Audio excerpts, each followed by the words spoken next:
नमस्कार प्रिय विद्यार्थियों, जीव विज्ञान की कक्षा 12 की इस विद्या भारती द्वारा संचालित ऑनलाइन कक्षा में आप सबका स्वागत है।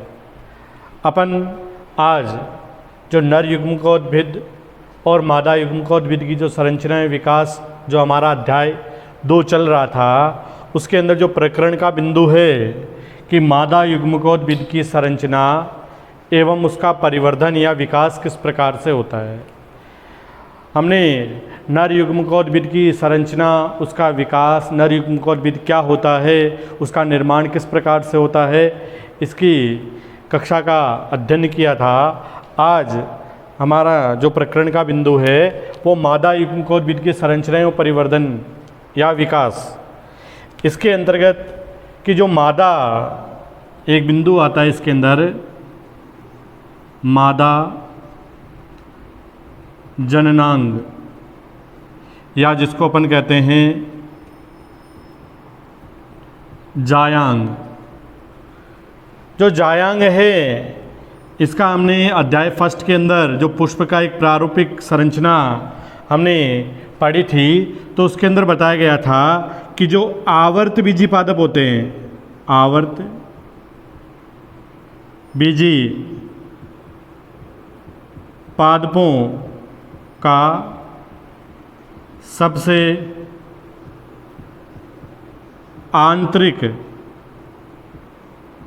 चक्र या भाग है वो जायांग होता है।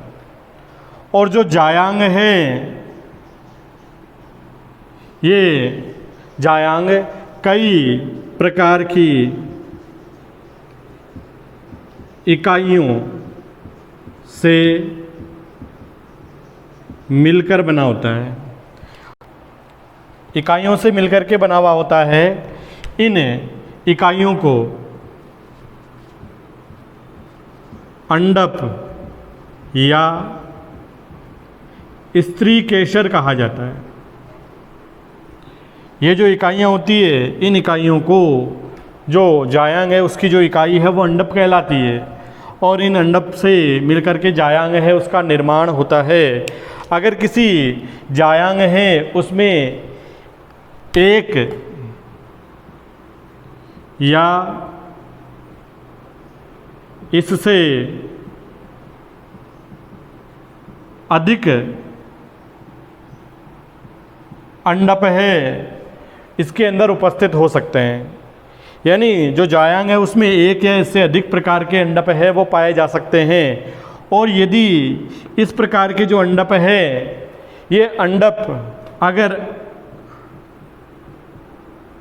आपस में संयुक्त हो, आपस में जुड़े हुए हो सकते हैं, और ये पृथक या स्वतंत्र भी हो सकते हैं। यानी जो अंडप है वो आपस में संयुक्त भी हो सकते हैं, और आपस में हैं वो पृथक भी हो सकते हैं। अगर ये आपस में संयुक्त होते हैं तो इस प्रकार के जो अंडप होते हैं उनको संयुक्तांडपी, अगर अंडप है वो आपस में जुड़े हुए होते हैं तो इनको संयुक्तांडपी, और अगर अंडप है वो आपस में पृथक होते हैं तो इनको वियुक्तांडपी, वियुक्तांडपी है वो कहा जाता है। तो जो जायांग है, उस जायांग के अंदर जो अंडप होते हैं वो आपस में या तो संयुक्त हो सकते हैं, जिनको संयुक्तांडपी, या आपस में जो स्वतंत्र या पृथक हो सकते हैं। इस प्रकार के जो अंडप होते हैं उनको वियुक्तांडपी है वो कहा जाता है। और जो अंडप या स्त्री केसर है, इस अंडप के अंदर जो प्रत्येक अंडप है, उस अंडप को ये क्या है, एक प्रकार की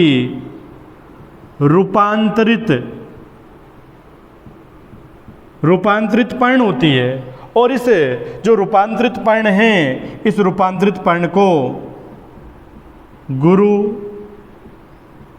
बीजाणु पर्ण भी कहा जाता है। यानी जो अंडप है, प्रत्येक अंडप है, उस अंडप को अपन क्या कह सकते हैं, गुरु बीजाणु पर्ण के नाम से जानते हैं। जायांग है, इस जायांग का हमने जो प्रारूपिक चित्र का जो संरचना है वो देखी थी, तो उस प्रारूपिक जो पुष्प की जो संरचना थी, उस संरचना के अंदर जो जायांग है उसकी जो आकृति है वो इस प्रकार से दिखाई देती है। और ये एक जो आकृति है वो एक जो हम साइंस के अंदर एक फ्लास्क लेते हैं काम में प्रयोगशालाओं के अंदर, उसके समान, यानी इसकी जो आकृति होती है वो फ्लास्क आकृति पाई जाती है। यानी जो जायांग है उसकी जो आकृति होती है वो एक फ्लास्क के समान होती है। और इस जायांग के अंदर जो जायांग है, इस जायांग के 3 भाग है। पहला भाग होता है इसका जिसको कहते हैं अंडाशय। जो इसका दूसरा भाग आता है जिसको कहते हैं वर्तिका।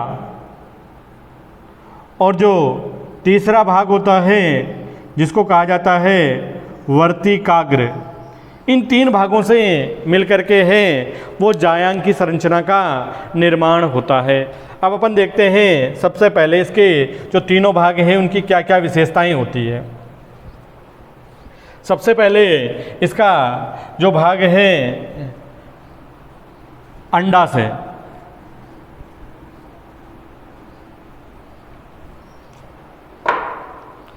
जो पहला भाग है अंडाशय। जो अंडाशय है, ये अंडाशय इस जायांग का जो आधारीय भाग है, ये जो भाग है इस भाग को अंडाशय कहते हैं। यानी आधारीय जो फूला हुआ भाग है ये क्या कहलाता है, अंडाशय कहलाता है। और इस अंडाशय के अंदर जो अंडाशय है इसकी जो भीतरी जो भित्ति होती है, जो भीतरी संरचना है, उसके अंदर क्या पाई जाती है, अनेक छोटी छोटी, यानी इसके अंदर अनेक छोटी छोटी है वो अंडाकार संरचनाएं हैं, अंडाकार संरचनाएं हैं वो पाई जाती है। और उन अंडाकार जो संरचनाएं होती है, उन अंडाकार संरचनाओं को बीजांड, उन अंडाकार संरचनाओं को बीजांड या गुरु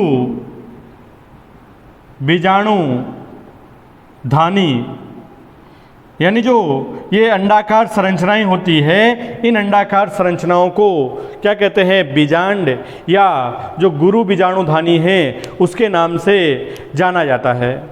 और ये जो बीजांड या गुरु बीजाणुधानी होती है,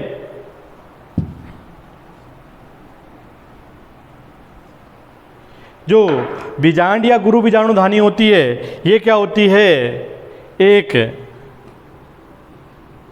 वृंत की सहायता से क्या होती है, इस अंडाशय की जो आंतरिक भित्ति है, इसके ऊपर जो आंतरिक अंडाशय की जो भीतरी भित्ति पर उपस्थित एक उभार, या उसको क्या कह सकते हैं अपन, बीजांडासन कह सकते हैं। उस बीजांडासन पर क्या होती है, जुड़ा रहता है कौन, बीजांड। जो बीजांड है वो एक वृंत की सहायता से अंडाशय की जो भित्ति पर उपस्थित एक उभार या बीजांडासन जैसी संरचना पाई जाती है, उस बीजांडासन से ये बीजांड है वो वृंत की सहायता से जुड़ा रहता है। और जिस वृंत की सहायता से जो बीजांड है वो बीजांडासन से जुड़ा रहता है उसको क्या कहते हैं? बीजांड वृंत कहा जाता है। यानी एक बीजांड वृंत है, उस बीजांड वृंत की सहायता से क्या होता है? बीजांड जो अंडाशय की भीतरी भित्ति के ऊपर उपस्थित एक उभार जैसी संरचना होती है जिसको बीजांडासन कहते हैं, उस बीजांडासन पर ये बीजांड है वो जुड़ा हुआ रहता है। और वह भाग जहाँ पर जो बीजांड वृंत और बीजांड आपस में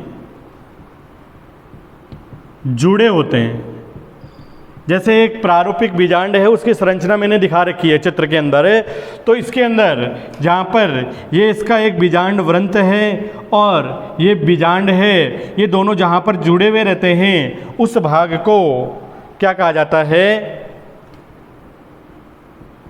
नाभिका या हाइलम के नाम से इसको जाना जाता है। यानी बीजांड वृंत है वो बीजांड वृंत और बीजांड आपस में जहाँ पर जुड़े हुए रहते हैं उस भाग को नाभिका कहा जाता है। कई बार जो बीजांड है, बीजांड वृंत है, इसके जो आधार है जहाँ पर ये जुड़ा हुआ रहता है बीजांडासन से, वहाँ पर एक उभार जैसी संरचना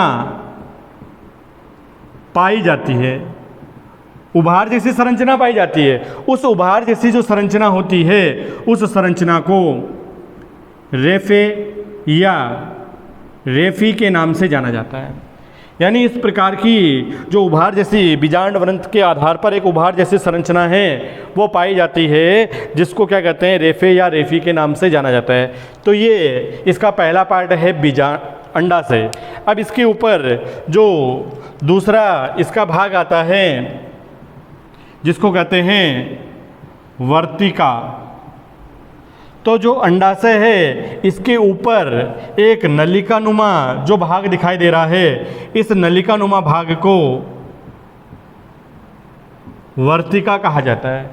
ये जो बीजांड का नलिकानुमा जो संरचना है, जायांग है, इस जायांग की जो नलिकानुमा संरचना होती है अंडाशय के ठीक ऊपर की ओर, तो इस नलिकानुमा संरचना को वर्तिका कहते हैं। और जो वर्तिका होती है ये वर्तिका लंबी एवं पतली नलिका नुमा संरचना होती है, नलिकानुमा संरचना होती है। एवं ये क्या करती है कि जब परागकण हैं वो वर्तिकाग्र पर पहुंचते हैं तो वहाँ से उनमें अंकुरण के पश्चात पराग नलिका का निर्माण होता है। इस पराग नलिका को पथ प्रदान करने का कार्य है। यानी ये पराग नलिका है वो इस वर्तिकाग्र से होकर के ही अंडाशय तक और अंडाशय के द्वारा बीजांड द्वार तक है वो पहुंचने का, यानी बीजांड तक पहुंचने का कार्य है वो करती है। तो वर्तिकाग्र है वो पराग नलिका को पथ प्रदान करने का कार्य है वो इस वर्तिका के द्वारा किया जाता है। अब इसका जो तीसरा भाग आता है जिसको कहते हैं वर्तिकाग्र।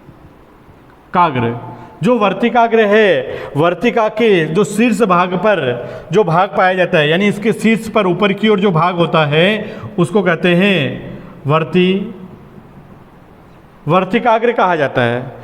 और जो वर्तिकाग्र है ये क्या करता है?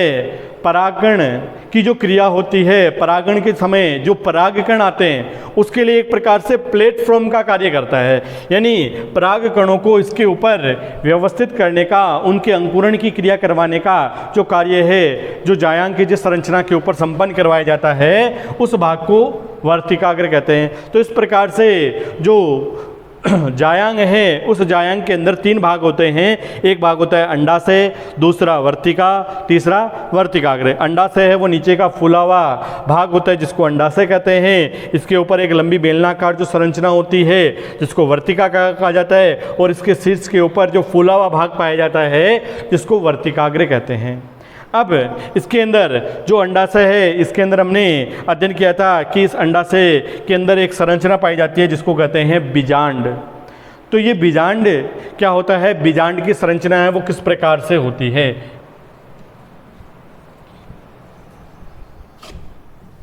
जो बीजांड है इसकी संरचना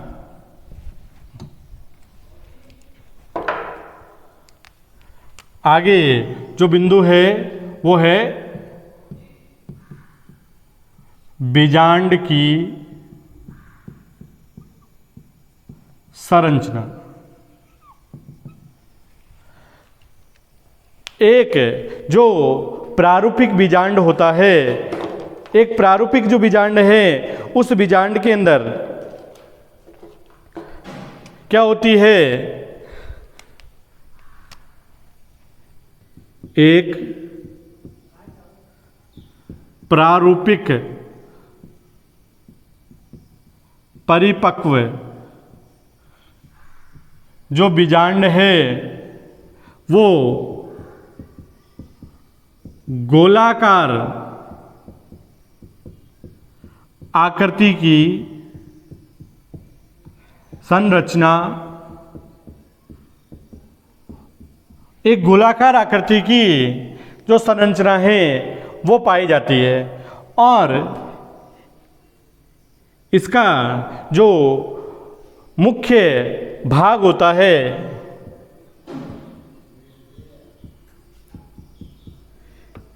इसका जो बीजांड है उसका जो मुख्य भाग होता है वो कुछ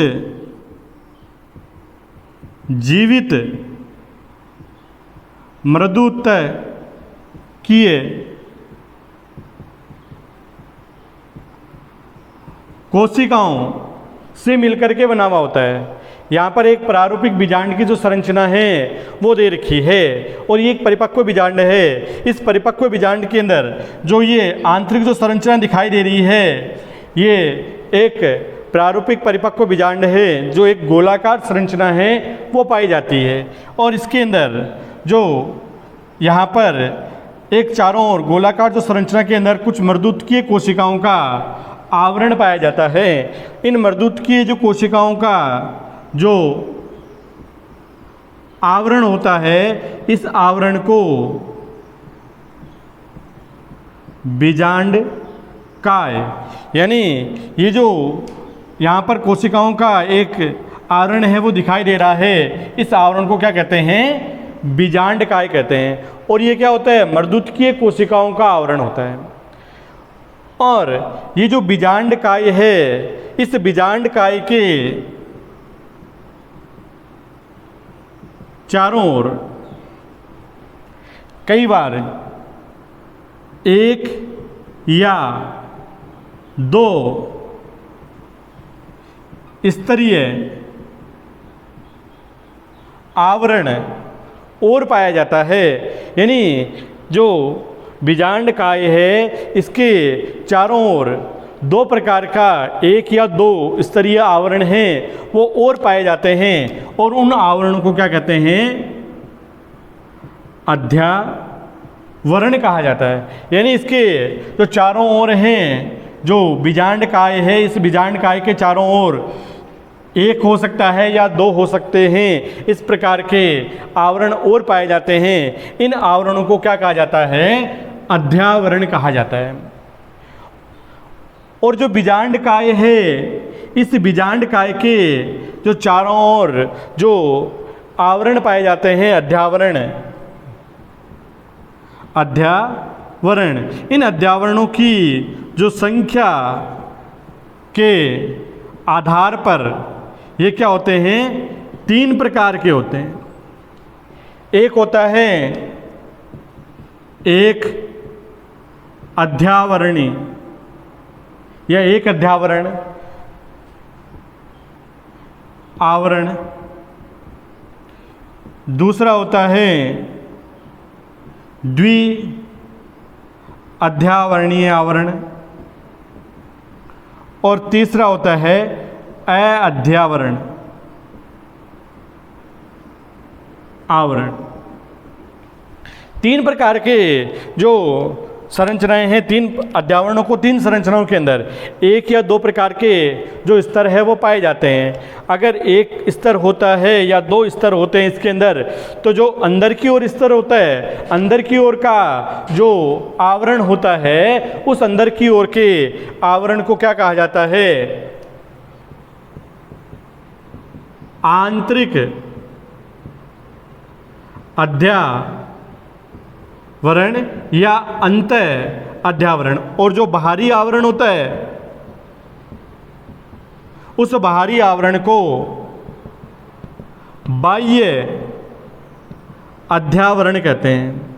यानी इसके चारों ओर एक या दो, प्राय एक या दो स्तर का आवरण है वो पाया जाता है, जिनको अध्यावरण कहते हैं। अगर इसके अंदर दो अध्यावरण पाए जाते हैं तो अंदर की ओर जो स्थिर आवरण होता है, आंतरिक आवरण होता है, उसको अंत अध्यावरण या आंतरिक अध्यावरण, और जो बाहर की ओर स्थित आवरण होता है, बाह्य आवरण होता है, उसको बाह्य अध्यावरण के नाम से जानते हैं। और इन अध्यावरणों की जो संख्या होती है उसके आधार पर ये तीन प्रकार के होते हैं। एक अध्यावरण, यदि जो बीजांड काय है उसके चारों ओर एक ही आवरण है वो पाया जाता है तो उसको एक अध्यावरणी, और उसके चारों ओर अगर दो प्रकार के आवरण हैं पाए जाते हैं, आंतरिक और बाह्य दोनों प्रकार के अध्यावरण पाए जाते हैं, तो उसको द्विअध्यावरणीय। और कई ऐसे भी हो सकते हैं जिसके चारों ओर किसी भी प्रकार का कोई अध्यावरण जैसी संरचना है वो नहीं पाई जाती है, तो उसको अध्यावरणीय कहा जाता है। तो इस प्रकार से जो बीजांड काय है उसके चारों ओर जो अध्यावरण हैं उनकी संख्या के आधार पर ये तीन प्रकार के होते हैं। पहला है एक अध्यावरण, दूसरा होता है द्वि अध्यावरण, और तीसरा होता है अध्यावरण।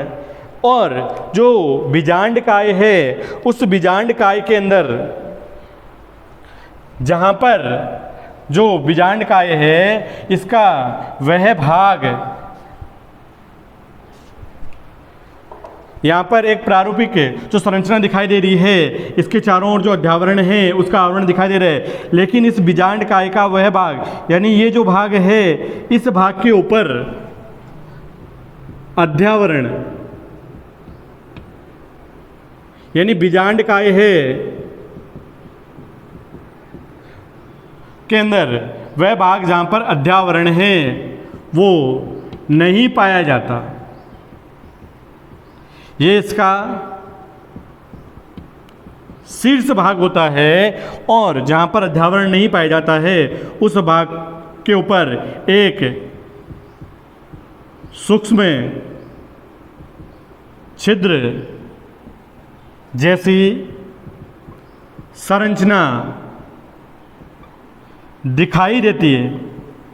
यानी यहाँ पर एक सूक्ष्म छिद्र जैसी संरचना है वो दिखाई देती है, जहाँ पर अध्यावरण नहीं पाया जाता है उस भाग को क्या कहते हैं? बीजांड द्वार के नाम से, बीजांड द्वार के नाम से जाना जाता है। और जो पुष्प के अंदर जब परागकण के द्वारा पराग नलिका बनती है, तो ये जो पराग नलिका होती है, ये पराग नलिका इसी बीजांड द्वार के द्वारा है वो बीजांड के अंदर प्रवेश करती है। तो जो जहाँ पर बीजांड काय के चारों ओर अध्यावरण है वो नहीं पाया जाता है, ये इसका शीर्ष भाग होता है बीजांड का, जहाँ पर एक सूक्ष्म छिद्र जैसे संरचना होती है जिसको बीजांड द्वार कहते हैं। और जो बीजांड है उस बीजांड का जो आधारीय भाग या जो बीजांड द्वार होता है इसके ठीक सामने जो बीजांड का आधारीय भाग होता है, उस आधारीय भाग को क्या कहते हैं?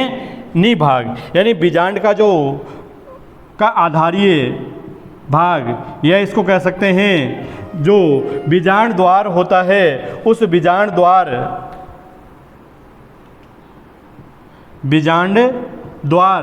के सामने का जो भाग है उस भाग को क्या कहते हैं? निभाग कहा जाता है।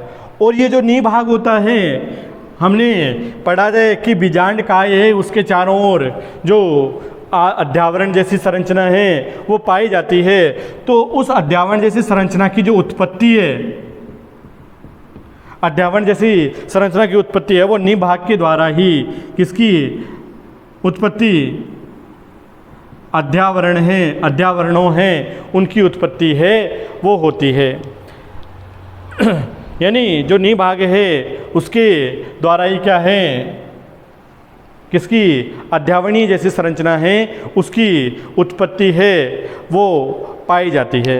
अब इसके अंदर एक जहाँ पर बीजांड जो है और इसके अंदर जो बीजांड वृंत है, जिस वृंत की सहायता से बीजांड है वो अंडाशय के भीतरी सतह पर एक उभार जैसी संरचना जिसको बीजांडासन कहते हैं, जहाँ पर जुड़ा रहता है, उसका बीजांड वृंत और जो बीजांड है वो जिस भाग पर आपस में एक दूसरे से जुड़े हुए होते हैं उस भाग को नाभिका कहा जाता है। और इसके अंदर जो बीजांड वृंत होती है, इसके अंदर एक देखो लंबी जैसी संरचना पाई जाती है जिसको कहते हैं सवन रज्जु। ये क्या करती है, इसका कार्य जैसे जो शिशु है जन्मता है तो उसके अंदर जो माता के द्वारा अपराई है जिसको प्लेसेंटा कहते हैं, जिसके द्वारा उसको पोषण मिलता है, ठीक उसी प्रकार से जो इस बीजांड है उसको पोषण प्रदान करने के लिए यहाँ पर जो बीजांडासन जो संरचना होती है जिसके सहायता से ये अंडाशय उससे जुड़ा हुआ रहता है, तो ये क्या होती है, सहवन रज्जु, ये क्या करती है, इस बीजांड को पोषण प्रदान करने का कार्य है वो करती है। यानी इसी सहवन रज्जु के द्वारा बीजांड को है वो पोषण प्रदान किया जाता है। और इसके अंदर जो बीजांड द्वार है, इस द्वार की ओर जो बीजांड काय होता है, इस बीजांड काय के अंदर बीजांड द्वारीय सिरे की ओर एक संरचना, यानी बीजांड द्वार है, बीजांड काय है, इसके अंदर जो बीजांड द्वार है उसकी ओर एक संरचना पाई जाती है। उस संरचना को क्या कहते हैं, भ्रूण कोश कहा जाता है। तो जो बीजांड द्वार की ओर बीजांड काय में एक संरचना जिसको भ्रूण कोश कहते हैं, ये भ्रूण कोश है वो इसके अंदर पाई जाती है। और ये भ्रूण कोश है वो इसका एक महत्वपूर्ण भाग होता है।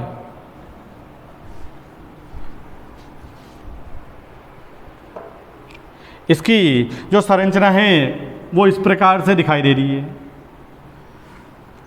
और इस भ्रूण कोश के अंदर देखो कि जो भ्रूण कोश है इसके अंदर 7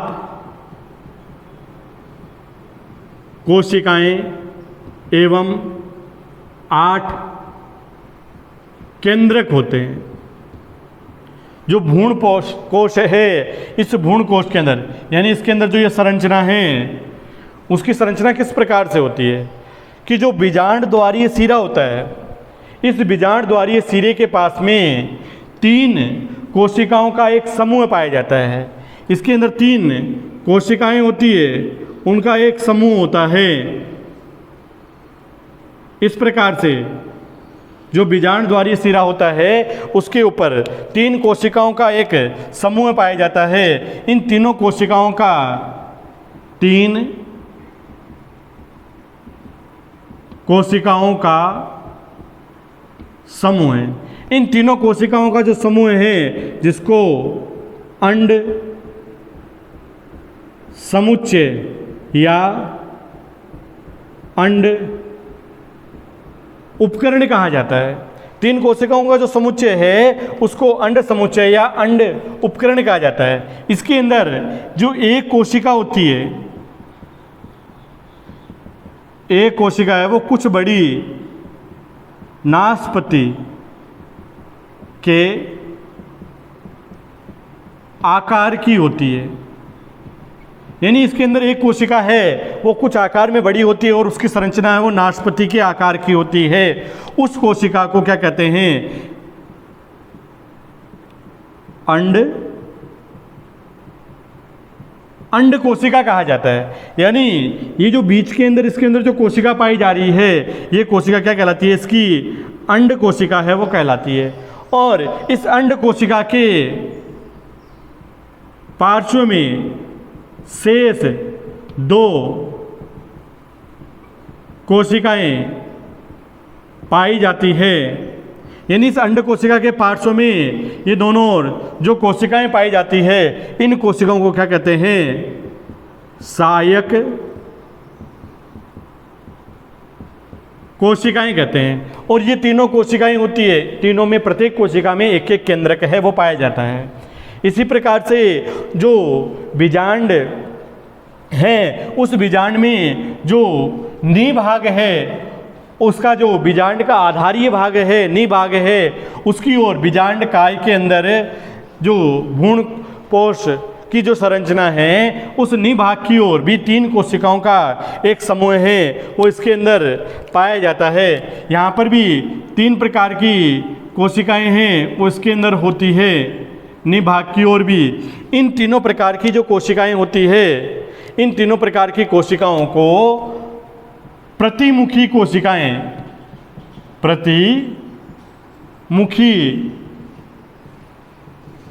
प्रतिमुखी कोशिकाएं हैं वो कहते हैं। और इन प्रतिमुखी तीनों कोशिकाओं में भी क्या होता है? एक एक केंद्रक है वो पाया जाता है।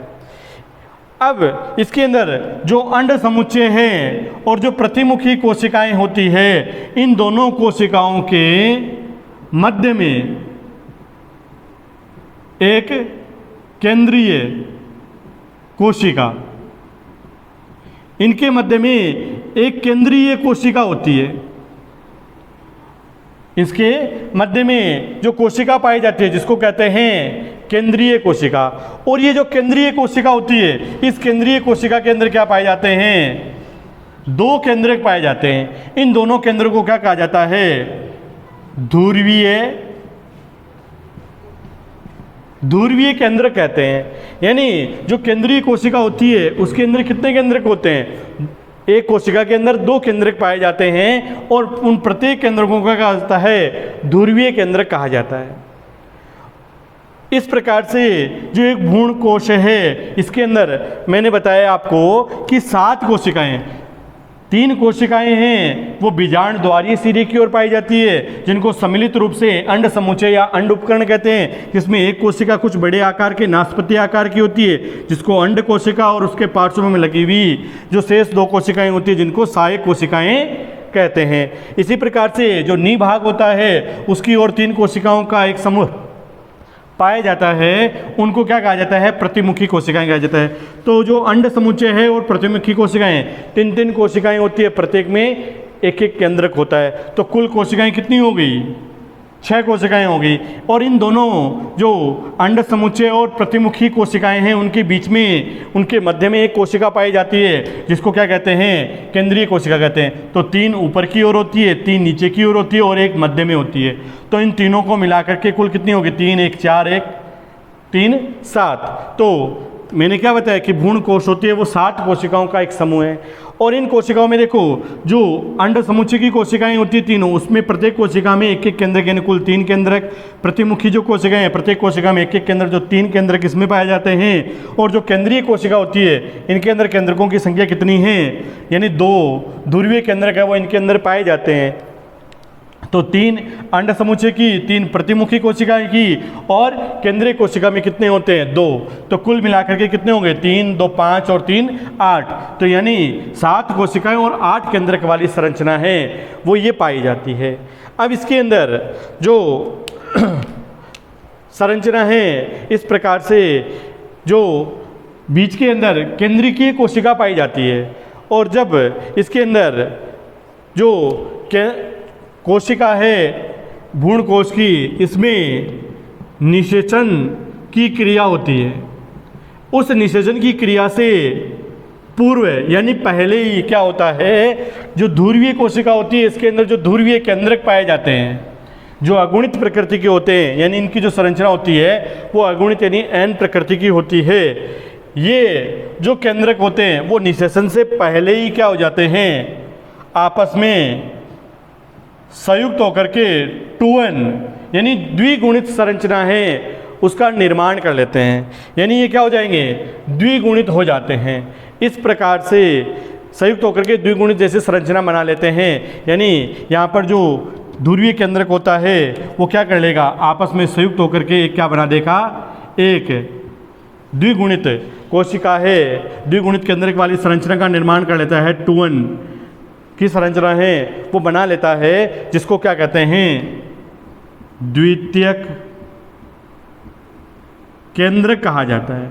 इस प्रकार से एक परिपक्व जो प्रारूपिक बीजांड है उसकी संरचना है वो पाई जाती है। अब इसके आगे की जो अपन कक्षा में अध्ययन करेंगे कि बीजांड है वो कितने प्रकार के होते हैं, इसके अंदर जो बीजांड है, इसके अंदर जो बीजांड द्वार है, निभाग है, उसकी स्थिति में परिवर्तन के आधार पर जो बीजांड है वो 6 प्रकार की संरचनाएं होती है। तो इसका अपन अध्ययन है इसकी आगे वाली कक्षा में करेंगे।